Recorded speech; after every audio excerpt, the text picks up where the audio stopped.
come. Recording in progress. Excellent. This is going to be exciting. Yeah. First of all, happy birthday. Thank you for sharing. This is going to be a unique thing in that you're going to cook on the cooking show, and then afterwards, you're going to feed the public. Yes. It's just like, and something that I love that you've done, and I mean, even the years ago, making apple butter with you to donate to the Carbondale Warming Center, and it's something that I'm somewhat sad about sometimes living in Columbia. I see like a lot of the stuff that you're posting. well, you're going to have to define Columbia where, Columbia, we Missouri, have people yes, from Columbia. Yes. Well, and there's Columbia, South Carolina, the United States, but living in about 4 hours away now, I see you doing all this stuff here, and I'm like, wish I was closer still, because this is awesome. Well, welcome, coming back for the holidays and sharing. What made you decide to make this particular recipe? So this recipe, I mean, my journey as a cook has been, I suppose, a bit abnormal. I grew up a picky eater. My mom didn't cook very many different things. It was a lot of just like meat and potatoes and breads and brown foods, like the starchy tan crap. My mom wouldn't let us eat white foods, so I understand. No rice?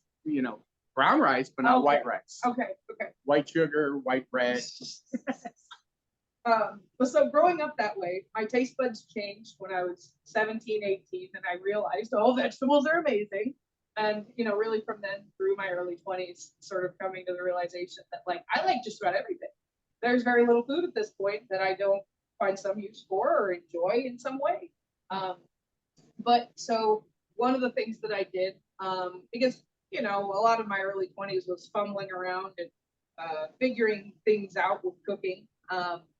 Before I really started learning about, appropriate use of salt and like different, important things regarding the technique, I did the keto diet for, between 2 and 3 years. It was really effective for me. My body really liked slow carb. I'm not doing it anymore because I love food, and it's pretty restrictive. What do you call your cooking group? Oh yeah. So I also have on Facebook, which my sister has permissions to upload to as well, so that she can say hello. An album called Fat as Hell Gang, which like really it's like me and any of my friends, which a lot of my friends in Columbia, we do potlucks and get-togethers and cooking and sharing good food all the time. To me, that's like one of the most important things. I truly believe cooking and eating together will create world peace. Yes, exactly. I truly believe that. It builds community, it builds relationships, it's cathartic, it's so many different things. Yeah. So, and I have you ever cooked in such a good kitchen? No, that's like one of the reasons Orr's been asking me, you gotta get on my cooking show. He's been saying this for at least a year and a half now. And I'm like, well, my kitchen sucks. I wouldn't. But that's the thing is most people's kitchens, I live in a 300 square foot house. I do the show normally there. And the whole thing is you can have a small kitchen. You can have, I did one show from Thailand and it was one induction burner. Wow. It's just, they don't eat in the house because outside food is so phenomenal. Yeah. So. Well, I had my excuses, but here I am. And this kitchen is incredible to be able to work in or, help get a lot of the ingredients I needed to do this. But so why this recipe? When I was eating keto, I mean, I was not doing very high technical foods. I mean, a lot of crock pot, like, ginger, soy, like pork and broccoli type of things. But cheeseburger meatloaf was one. I mean, the other thing is that, I've been poor pretty much my whole life, and I care very much about eating healthy on a budget. I've even like done a couple of write-ups on like, you want to eat like, and you have $10 for the week, what you can go get at Aldi and get. Also about like, you can't afford Starbucks. How you can make something that'll make you 4 meals. Yes. And each one cool and unique. Right. Yeah. And I'm nuts about Aldi. With the, they're cheaper and generally like pretty high quality products. But eggs, and it used to be you could get ground turkey for $1 for, a roll of it. And I love pickles. I have pickles around all the time. It took cheese, and the bacon's optional, really. And especially like I have some friends who don't eat any pork, skip that. All you really need is the ground turkey, eggs, and it's whatever seasonings you want to fancy it up. Okay, what do you have to have? Have to have is the turkey. I mean, it'd be pretty boring without the seasonings. But I suppose you could dress it down to as simple as like chili powder or smoked paprika, salt, pepper. The pickle juice and the mustard really. I've never heard of meatloaf or had meatloaf. So really? I'm really looking forward. Oh yeah, no. To me, it makes it. And you got to be really careful not to over salt, depending on how salty your pickle juice is. But I start usually with I saute up some onions. You can do them diced. You can do them in like half moons, whatever size you prefer. It's all just gonna get mixed in. But it's about I prefer that, them how brown. big that texture is. Yeah, if you're a person who really prefers like smaller onion texture, or you don't like the crunch whatsoever, dice them up and brown them to the point where they're not gonna have that. Or like I have a friend who may be here later, hates onions, likes my cheeseburger meatloaf. There you go. So you cut them up small enough and it's like that. But I suppose you could skip that, like the onions, but this is low carb. It's pretty low fat, especially if you skip bacon, because it's turkey. It's way less greasy than using beef. It was something that I didn't look up a recipe. I just was like, well, I have these things around. That's my favorite, is go into someone's house and just try to make something with what they have. Yeah. So everybody seems to have a jar of pickle juice. Right. Yeah. And oh my gosh, pickle juice is something I feel like people, whether you're making like fermented lactobacilli pickles or you're doing, just like brine fridge pickles with vinegar, there's so many uses for pickle juice that people don't even think about, between drinking. If you're, I'm in a swap group, and a lady requested a gallon of pickle juice, and I didn't even know that was a thing you could. It's like order like literally a gallon of pickle juice. Yeah. So it's fantastic. All right, let's get the ingredients out and start showing. Yeah. Okay. So we start with the onions and browning the onions with the amount that we're making. I think I typically, when I'm making it for myself and I just got a pound, I'm going to use one onion. I like one onion. You can do more than that. Really like onion. But for 1 pound, I typically do an onion, 4 eggs, 6 eggs, depends on how you're feeling. About an 8-ounce block of cheese, and then everything else I never measured. But we're going to be making a lot more than that today. So because it's your birthday, you're cooking. Birthday, it's Native American tradition is you give presents to people on your birthday. Love it. So we'll go ahead and get started because it'll take a little while and then also to make it. So I'll go ahead and cut up onion. I'm going to dice them today because I just feel like in those pans it may end up making better. Do you compost any of your stuff or just trash? Just put it in there, and we got a community garden across the street where we compost. Yeah. And then now the bacon I got has like black pepper on it, so you might. I'm just saying, don't add black pepper to your spice.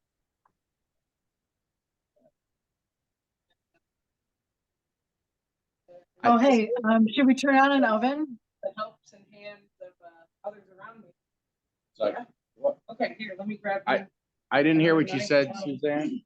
Do we need to turn on an oven, and to what temperature? Oh, 350. 350, yeah. Or I could do Yeah. I've done it for different amounts. I usually just like keep my thermometer on hand to check it, but 25 minutes usually suffices. 30 minutes.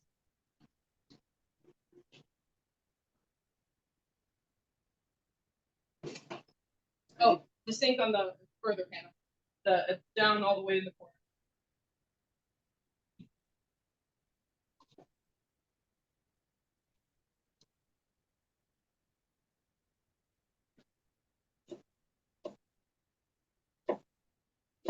So you said you didn't study cooking at all? No, I mean, what really got me into it was actually around the time that I came up with this recipe, really about a year later.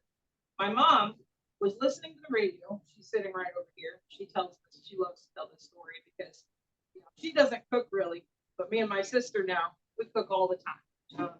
And that's, kind of the exception of Fat as Hell Gang. It's like us learning how to cook and teaching ourselves, not being scared of like, okay, well, I've never made croissants before, but I'm going to look it up and I'm going to figure out how to fold this stuff correctly and to do it right, because I could go buy it, but making it so much more fun and exhausting for croissants, but it was, I think the thing I learned most from this cooking show is how much we Americans open cans. So when I have people from other countries and I have a recipe that calls for like chili, you get a can of this and a can of that, and they're like, yeah, we can't get that in other countries. Yeah. That here we're just so used to having a lot of canned foods available. Also, so I mean, there's for me personally, I used to keep cans of like tomatoes and stuff around, chilies and whatnot, and if you have access to it for free, that's one thing. Versus like at this point, I usually opt for fresh tomatoes. And although tomatoes are the one thing when you cook them, their nutrition increases. Huh? Yeah. I didn't know that. Oh. But otherwise, the only thing I generally keep around canned is tuna. Just because, I don't know, I love a good tuna salad every now and then, and just having it up and ready. I'm a graduate student, so having stuff that I could just make a batch of and have ready for, when I actually am ready for it, or, slap a sandwich together in the morning, it's pretty convenient. But beans at this point, you and I were having this conversation the other day. I don't know. I have some friends from India, and I was talking with them as well recently about a lot of poor Americans, no idea what to do with dried beans. They don't know how to, like soak them and cook them. And the best thing about dried beans is as you cook them, you can infuse the flavor in the cooking process instead of adding it later. Yeah. So like the best chili is if you cook the beans from scratch. Right. Yep. If you're buying the canned beans and then trying to squeeze the chili flavor into the beans, it's not going to happen. They soaked up so much, like whatever is in the juice that they have in with it. One of the other dishes that I had considered is I'm pretty proud of my black beans. And I can do so many things with them. I'll make a big batch of black beans, make quesadillas, wraps, with eggs, make them into a black bean dip. You need to check out, we had a lady from Brazil teach us how to make feijoada. Yeah. Oh my God, that was like 10 different meats in it. And she's like, and we only eat this in winter normally. And I was like, do you have winter in Brazil? She's like, no, just the months. Yeah. One of my cohort mates in my PhD program is from Brazil. She's back in Brazil now, but we made feijoada together last year, and that was so much fun. It was so delicious. That, and then brigadeiro, and also, what was the Brazilian national drink? Cachaça? Yeah, cachaça is the liqueur. Caprina. Caipirinhas. Yeah, caipirinhas. Yeah. And had an evening of feijoada, brigadeiro, and caipirinhas, and it was delicious. I miss her.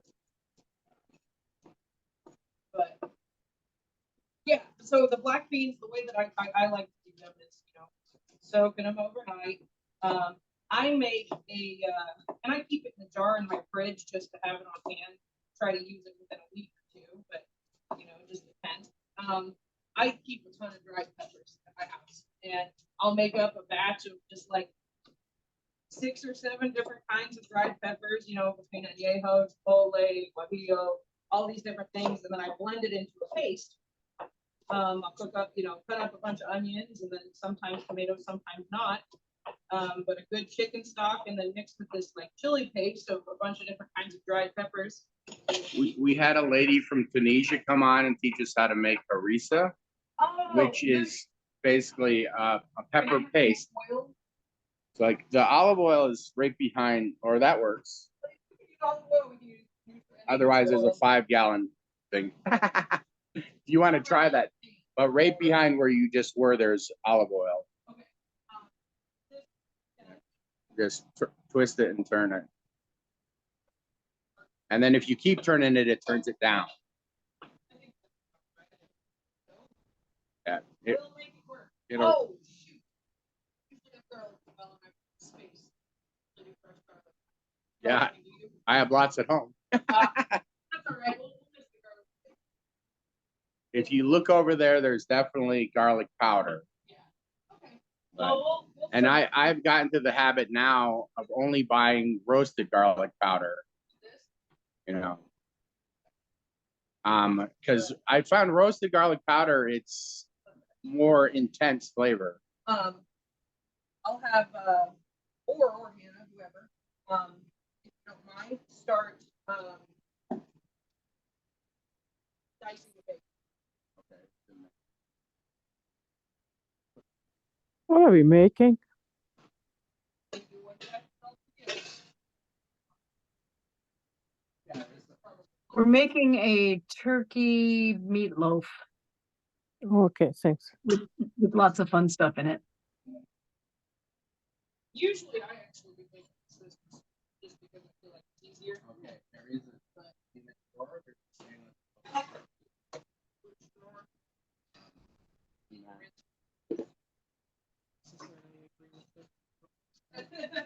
just like I have fell in love. What drawer? It's supposed to be hung up, but they end up in there.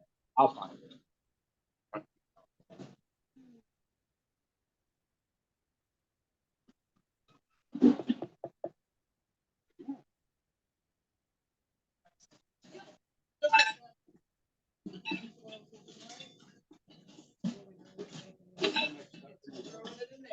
And generally I added oil, but just because I'm concerned about the amount that we have.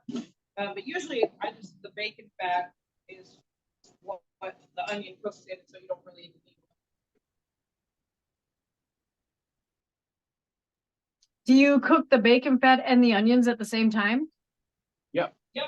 There she goes. She's cutting the bacon right into the onions. So they're supposed to be sharp. We're struggling with the last bit. But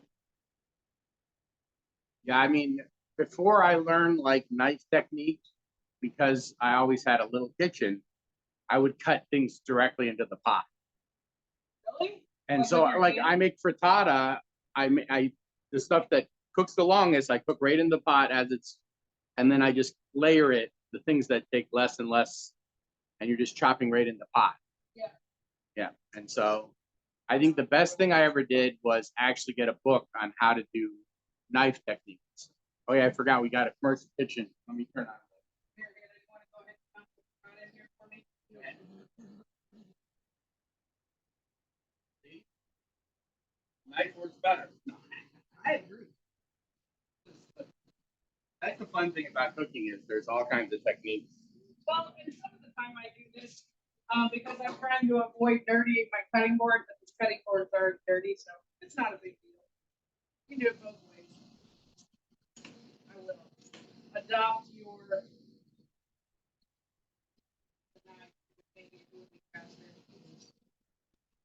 I mean, that's just really thick cut. Yeah, it is. This is really good bacon. I usually have cheaper bacon. Like I said, I mean, I get thick cut at Aldi, but this is like good Kroger bacon, $8-9 a pound. I'm usually used for $4 a pound stuff because, you know, if you don't have a lot of money, Yeah. you get what you get. And I start the bacon first, usually just because get a little bit of the fat to render before the onion. There you go. You're not using oil, so it reduces the cost. Yep. Also, I do notice cheaper ground meats tend to be higher in fat. Oh, yeah. Oh, absolutely. Yeah. So if you look at them, they can be 10% more fat in them. And so you do want to cook them. And I'm gonna have to help me. quicker at this than I am, or maybe your knife's better, I don't know. Superior. All right, let's go ahead with this. Yeah, you got an excellent knife there. You know, one day, ideally with this PhD, I'll get a job where I can make enough money so that I can eat big money hogs pork every week. It's like just 'Cause, man, local grass fed. the difference in the quality of meat that you can get between what you get in the store versus what you get from a place that raises the animals, you know. Maybe, you know, get to the point where I can have my own animals. Well, that's been my philosophy for a while is spend good money on good food so I don't have to spend good money on bad health care later. Yep. So it's just like make food be medication.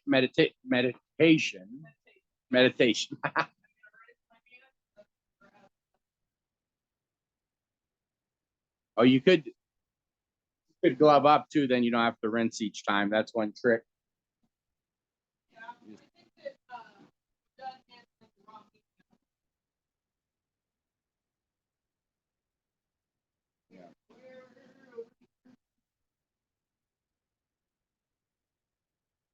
Many options.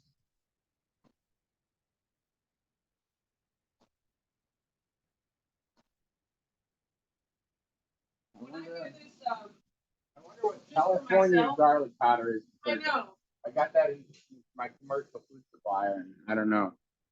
How much we're gonna have a bunch of bacon. I usually skimp on the bacon because bacon's usually. Well, you only open one package, right? There's more. Oh, okay. It's, I am gonna But- let this but- bacon render a bit more because otherwise it'll, But you know. stay I too thought you weak. were gonna try to feed at least 20, 30 people. Oh, so. yeah, yeah.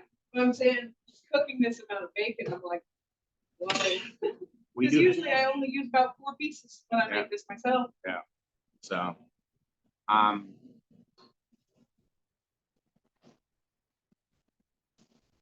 so the process is fry the bacon, render the fat out, fry onions.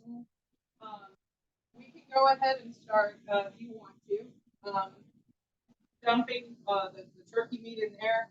What you could do is like crack all the eggs and whisk them and then add the meat in. And usually what I do, as long as, I do it right next to the sink so that I can wash my hands, is like I crack it all in and mash it all up myself once everything's in. Slab it in the pan. I'll add some cheese in as well, a little bit of cheese inside to help that and the eggs, and the two things that really bind it, as opposed to like breadcrumbs or whatnot. We're trying to make this low carb. And then a layer of cheese on top. It's true. Most meatloaf, they put bread.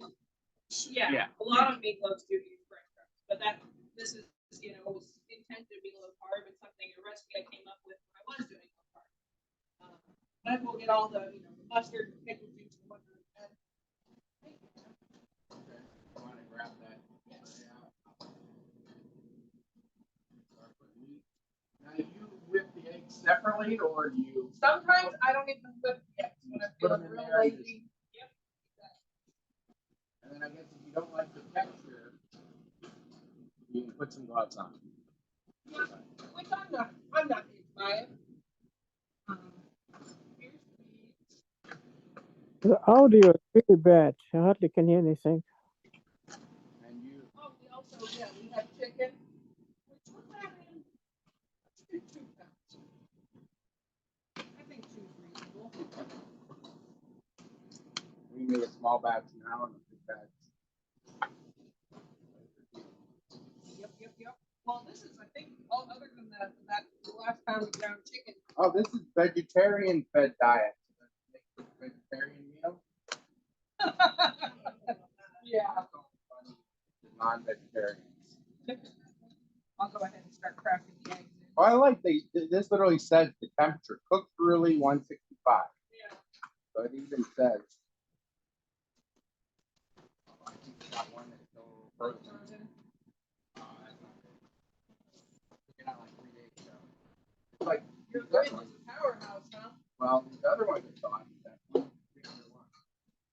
Still pretty. Well, if we work it with our hands enough, I think it'll be okay. Oops. I never liked this too meat, but It's not great quality, but you know, that's why you're adding all this extra stuff in. well, let's see this one. So this is actually pretty lean. It says 85% lean. I've seen it as much as what do you call it? That's 15% fat. I've seen it as much as 30% fat, depending on. Ground turkey. Well, no, just for brown meat. Yeah. I don't know.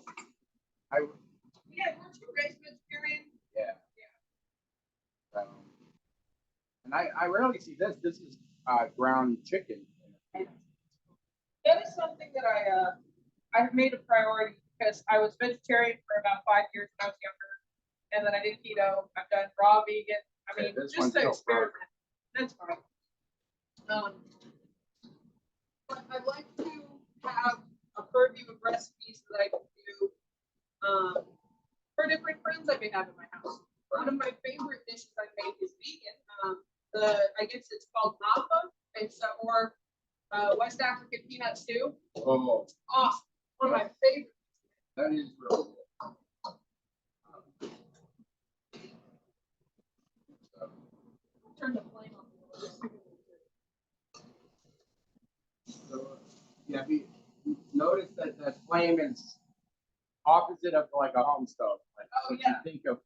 Right. See, I was thinking That's what it is you turn it on and it's full blast, and then you turn it down and keep going. So put a whole dozen. yep. Oh yeah, we're doing more than that. You know what we're doing. I usually do at least 4. Always catch me throwing stuff in.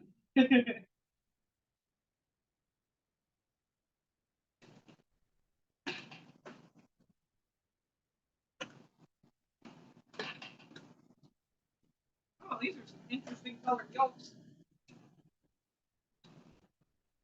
Oh, those are local. Oh. So they're a little more orange. It's from a local yokel. All right. You might want to grab some gloves over there if you don't want it. That's up to you. I mean, I usually do it barehanded. I may do it with gloves today. I suppose that would be keep I- it cleaner. But at home, I don't have gloves at home. Well, in a commercial kitchen, if you wash your hands, you don't have to. But one trick you can do is if you're going to handle raw meat and then do something else, you wear the gloves and you strip the gloves off. It's like you just wash your hands. Yeah. So it's like a quick.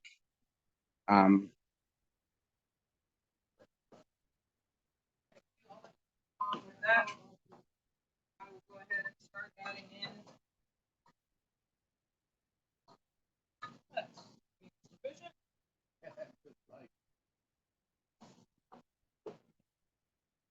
I feel it's like mustard and pickle. And you can add ketchup on top, but I find that adding ketchup to it, it's not. I don't know. It doesn't do what I want it to do that way. Yeah, I mean that adds more. Yep. That's usually what I see with. Yeah, they usually add ketchup to it.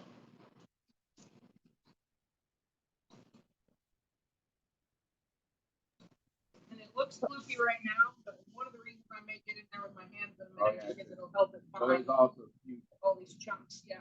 frozen chunks. How's that bacon? It looks like bacon. All right. What are you doing? The audio is so bad we can't hear anything. What was the question? The audio is so bad we can't hear anything. What are you doing? Yeah, it's very distant. Yeah. Oh, let's do it in the convection oven up here. Just flip it on the top switch, and then you can set it to the temperature of your choice. So that's just like a giant air fryer. So it'll cook I'm gonna do it about 20% 20 to 25% faster. Oh, really? You have to be very careful. I'm doing it at a slightly higher temperature today. I mean, I do it anywhere between 350 and 375 generally anyway, just because like with the bigger pans, I'm not. You probably should do your normal temperature because it'll spread that temperature. It's got that air flowing around. Yeah. it'll be, and then it'll warm up in about, I don't know, 4 or 5 minutes, so. I'm wondering. Once we get that added in, that'll help also with the frozen meat. I don't want to do these onions in.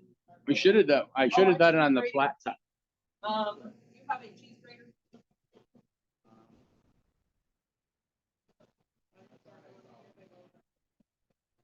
No, they get cooked. I'm just waiting until that cook.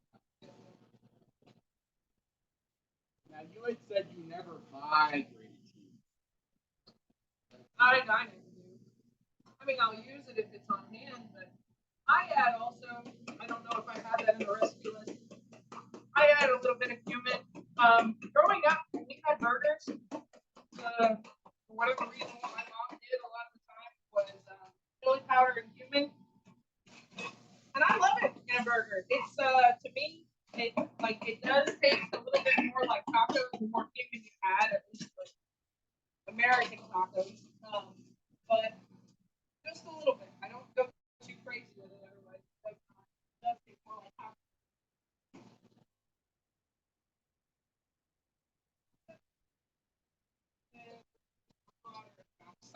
Can you hear us?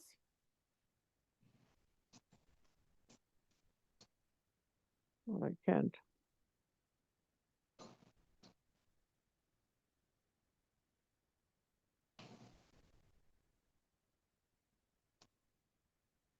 Usually at home also. I don't know about you, how you do it at home, but I have a salt jar. I don't use shakers anymore. What does that mean? I personally almost don't cook for salt. Oh, Part really? of it is my health, and part of it is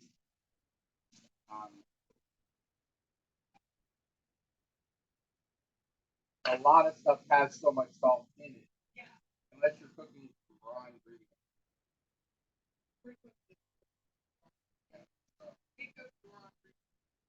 But I don't know, I just got in the habit of not salt. So what about when you do marinated fries? Then I will. Or I'll use soy sauce. Oh yeah, right. That is something that for like, for example, an Alfredo, they almost use no salt because the Parmesan's got it covered. I do like there's Himalayan gray salt, Gray salt. which is mostly minerals and very little sodium.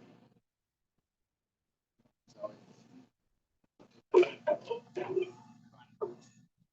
it's a low sodium. This particular tool, I'm just gonna bring my the board. I use it for making mashed potatoes. Yeah, yeah. What is it doing? What is Do you in there? have No, a potato so I can I don't start see on- one. I don't know. I'm just winging it now. I think they're mixing it all together. yeah. What did they post the ingredients? Yeah, it looks like all the onions mixed with the egg and the turkey. So it looks like they're mixing it up, and then they're gonna hear very pan it well. for the evening. Yeah, we can't hear at all. That's why we are talking on the side. Yeah, Try to figure out what's doing. I thought I'm just putting a whole bunch of stuff together, Ingeborg. I'm winging it. Did they have a recipe for it? I don't know if there's an official recipe. I know there's just a bunch of ingredients up on the chat. Did you get a copy of it? I didn't have it now. Oh, here, let me copy it here. Copy text. We're improvising today. We don't have a cheese grater. Was something? Make it work. Pickle. There you go. I just pasted it for you. Thank you so much. Yeah, I'm just kind of throwing a bunch of stuff together. If you just slice it real thin, like matchstick the cheese, it's kind of like shredded cheese anyway. Yeah. I tend to, when I make things with cheese, I like putting cubes so you have like chunks of like cheese. nuggets, yeah. Nuggets Well, and of we cheese. can, that's the beauty of coming up with something yourself is modify it on the fly whenever you feel like. So today is an exercise in that. So we're adding grated cheese. Yeah. First, I was looking I'm gonna use my pepper jack cheese because I think that'll be yummy, nice and spicy. And you know what I like to add to my meatloaf? Chopped Mhm. almonds. what kind of recipe would you think? Yeah, that makes sense. You make a bunch of good stuff. Oh, it's really yummy. Oh, your Nice and gumbo is kind of killer. I think Slightly crunchy. Yeah. Yeah. Make gumbo. She makes the best gumbo I've ever had.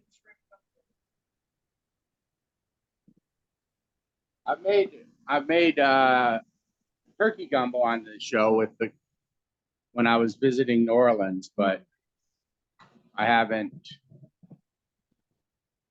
Yeah, Anna has really perfected the chocolate roux. chocolate roux. Well, it's the dark roux. Yeah, oh yeah. I call it chocolate because it looks like, you get it right, it looks like melted hot fudge. Dark roux, Yeah. but so the sound's not working very good, Suzanne. Not at all. Yeah, It's okay. Yeah, it's I just can't hear it's you very very well because it's very distant. Going. can you hear us all right? No, Oh, too bad. nope, you're very the chef is very distant. You're kind of coming and going, depending on where you're standing. So, But that's okay. We're kind of winging it. Ingeborg and I are kind of creating our own recipe. yeah, I mean, It's like my Raisa soup. said that this recipe is just, winging it. You basically, she made it up and you put the stuff you like in it. The thing that's unique for me is it's got the pickles and the mustard in it. And I've never had. And I sometimes, if I'm feeling really fancy, I'll make a pickle relish to go on top of it. Pickle relish to go on top. Yeah. I don't always. Yeah. I don't have pickle relish. Usually my partner Tommy, he'll eat all the dang pickles before I can make the pickle relish. So that's why I've got pickle juice left to use. Yeah. Don't let that stuff go to waste. That and then the other thing that we've been last couple of years I've been doing a ton of is pickle marinated chicken on the grill. You just marinate the chicken and in pickle juice. Yep, Okay. amazing. Suzanne made a couple weeks ago. She marinated in buttermilk. She said that was the I do best buttermilk a best lot, chicken too. Yeah. she ever made. I on Fat as Hell Gang, you might have seen I posted a Friendsgiving stuff from 2 weeks ago, where I made some buttermilk bread chicken tenders, and I breaded them, double breaded and fried. It was really good. I think what I like about this most is like me and gluten don't get along, so I don't make meatloaf because it's almost all the recipes. I made meatloaf is putting rice in. Huh. I define it, but this is more like what do they call it? An egg souffle. Yeah, Like it is. It is more like like a frittata, but with the turkey. Making a big old mix. Are they putting bread in it? I think it's cheese. I But don't think there's any bread on the recipe. Yeah, that's cheese. yeah, but if they put some eggs in, do you have a preferred type of cheese or any kind? I usually, if what you have on hand is gonna be fine. I prefer. Well, it has to be a cheddar, meltable cheese. but it has to be a meltable cheese. Yes. but did they put stuffing in because some You could do Gouda, you could do mozzarella, but I feel like the little bit of bite from Swiss and then the tangy of sharp cheddar. I do both of those. I keep Swiss and sharp cheddar on hand because of So you I wouldn't do them use with mozzarella, which has very little taste. yeah, I wouldn't. Okay. I would choose something with more of a taste, but like if you start getting into like a smoked Gouda or something, that's gonna change it. Not that that's a problem, but I've just never done that before. Probably be good. Do you put any bread in it? No bread at all. No bread at all. That's No what I bread? like. Serve it on a bed of spinach and tomato slices. And, You act like it's healthy that way? well, I mean, it's Just- not terribly unhealthy. Serve it on a bed of spinach and fresh tomatoes. Yeah. That's what when I was doing low carb, that's what I did. So It would float around for my purpose. How are we Because- looking, Hannah? Beef doesn't All right, you can Okay. bring it over and dump it in. don't refloat, Okay. you know. before you dump it in, just show it for the camera for a second. I want to see. Purdy. It's like cooked bacon and caramelized onions. Yep. It's like, yeah, bring it close here for a second. And I put some mushrooms in Oh, yeah. mine. That's a lot. Just like, Okay, how can I help you? Lot of onions. But how did it hold together? That's what I'm asking. it's like, Usually turkey kind of holds together well, I think. Not at all. Once you put egg, Yeah, the egg should really help. Oh, those onions smell perfect. that smells phenomenal. I feel like It's- any recipe. you would think- Bacon greens or whatever. But you'd Can't think go we'd wrong. be smelling bacon. We smell the onions more. You know, it's like, but Feel free to get mixy with that if you want. All we gotta do left is add this cheese in. And then maybe we'll see what the consistency is like. But if it looks goopy, it's okay. It will become more solid in the oven. it was ground turkey, right? Yes. meatloaf recipes, they really want. Oh, shit. Oops, sorry. Every time I make it, when it goes into the pan, it's a little goopy. And then, but you can cut it with a knife and it comes out, in a square pan. Yep. And I may add more, honestly. It's usually a little wetter than this when I make it. Really, you make it very liquidy. Oh, very wet. Yeah. And like I said, in the oven, it, whatever happens with evaporating and it solidifies. So typically, how long do you bake it? I mean, it's until it's ready, right? Until it's ready. It depends on the size of the pan and how thick. Like sometimes Every I'll do it in oven's a pan different. where it's more shallow. Sometimes it'll be thicker. So it's variable. That's why I keep a thermometer.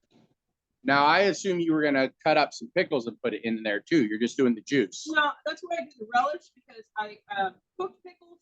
You can, but it's a little slimy and not as fun. I feel like part of the beauty and the goodness of pickles is in that raw, crispy, cool crunch. Okay, so you make like a relish. Mhm. Now, Go on when top.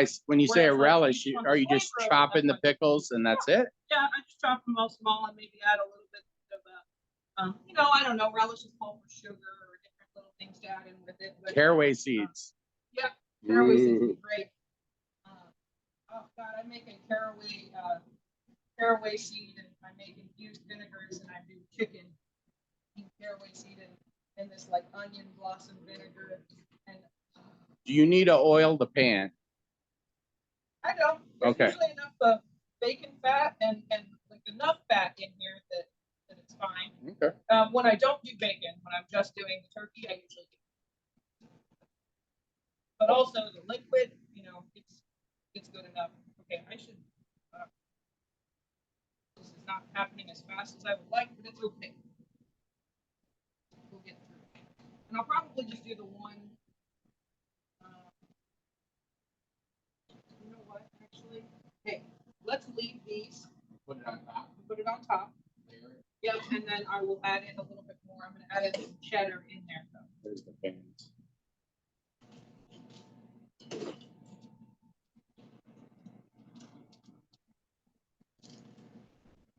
I'm gonna add in a little bit of cheddar to that though, real quick. Before you get to slopping. Is it a Polish recipe?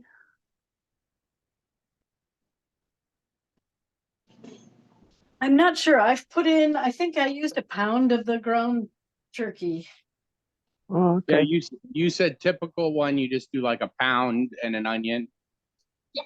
Okay, Yeah, when I'm just cooking for myself at home. yeah. And I get leftovers that way, it'll be, shoot, I guess probably 6 8 people, depending on how big portions you like.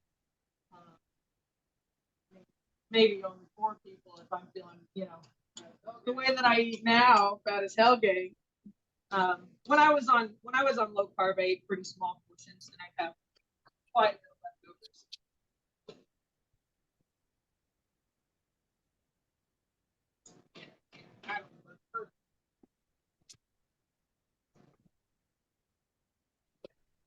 Oh, is the oven on at this time or not?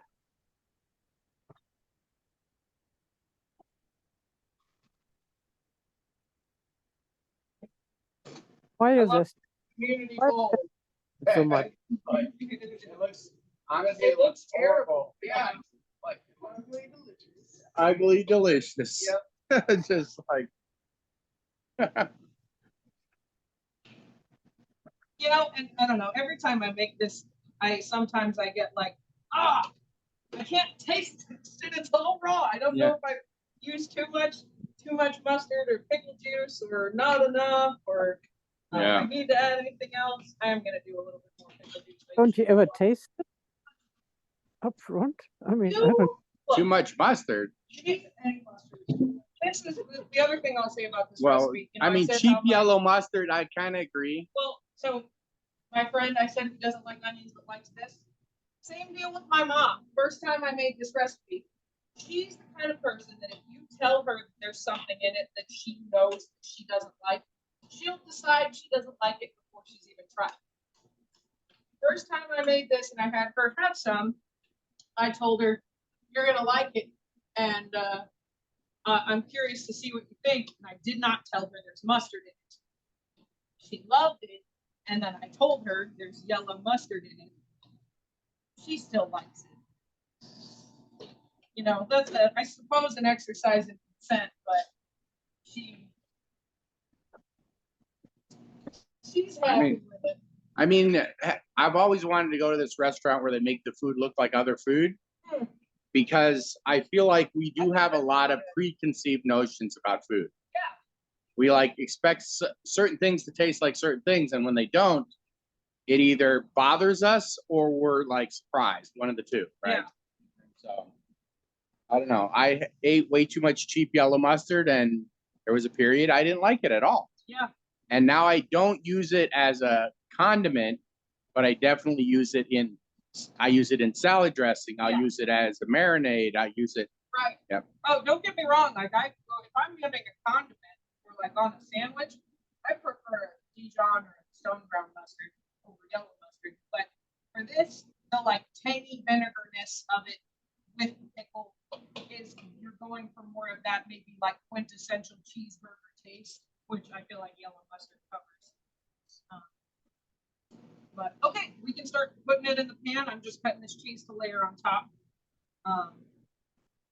And we can keep it pretty shallow, just for the sake of maybe large portions. You don't want to just pour, because that's what I usually do.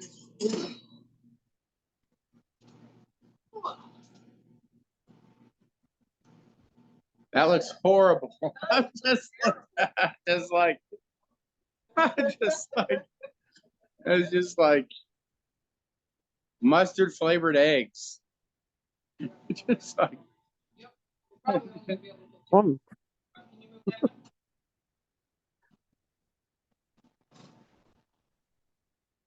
Yeah, we'll get 2 pans out of this. You help me scrape it?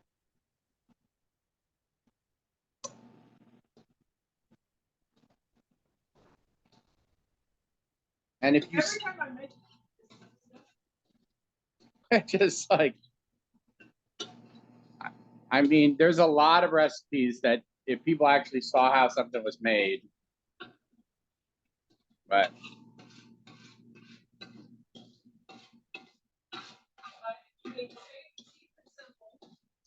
now if you set the timer to check on it, how long? 20 minutes, 30 minutes? We'll check on it for 20. That's what I usually do. I'll stick a thermometer in it if that's in my house, 20 minutes. And sometimes it needs to go longer. So, good deal. So what should the temperature be? 350. No, I mean, when you check the loaf. Yeah, And she said the thickness of the pan, you're cooking it in and whatnot. 350 to 375, depending on your oven. Yeah, but what should the temperature of the loaf be? What was the question? What should the temperature of the turkey meatloaf be when you take it out and when it's Oh, ready? 165. Yeah.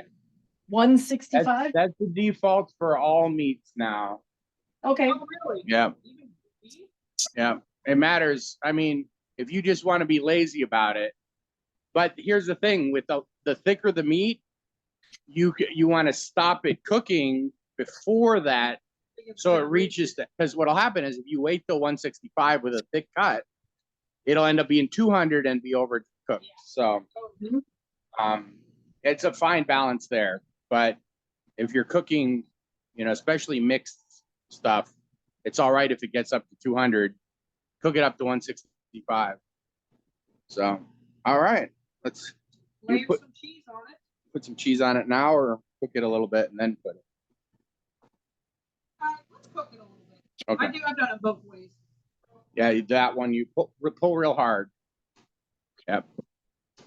There you go. So if you're making one loaf, do you usually just use one egg or two? Like a 1 pound turkey? I think you said how many eggs if you're doing 1 pound? You said like 3 or 4 eggs. Four, sometimes, four. Oh, no shit.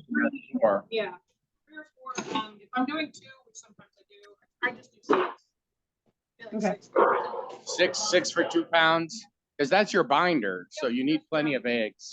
Okay, got it. Maybe that's why it's fallen apart for me in the past. Yeah. So, all right, it's in the oven, and then we'll go and wash your hands, and then you can do a wrap up, and then we'll take a picture at the end, because otherwise we're watching an oven for 30 minutes. So, anybody online have questions? Yeah, we couldn't understand the same what was going on, but now we figured it out.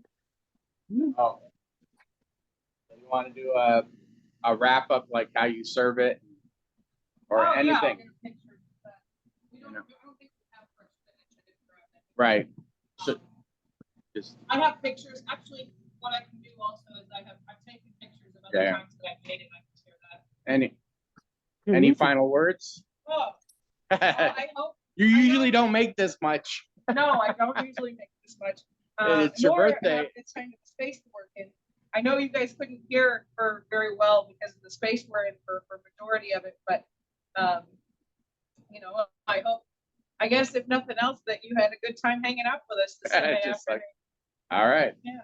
Thank you so much for sharing your knowledge and stuff. Yeah, absolutely. Here,